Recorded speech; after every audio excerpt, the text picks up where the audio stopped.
یہ وہ لوگ ہیں جنہوں نے ہدایت چھوڑ کر گمراہی اور بخشش چھوڑ کر عذاب خرید لیا. یہ آتش جہنم کی کیسی برداشت کرنے والے ہیں.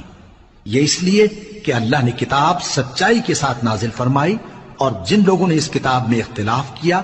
وہ ضد میں آ کر نیکی سے دور ہو گئے ہیں. نیکی یہی نہیں کہ تم مشرق و مغرب کو قبلہ سمجھ کر ان کی طرف منہ کر لو،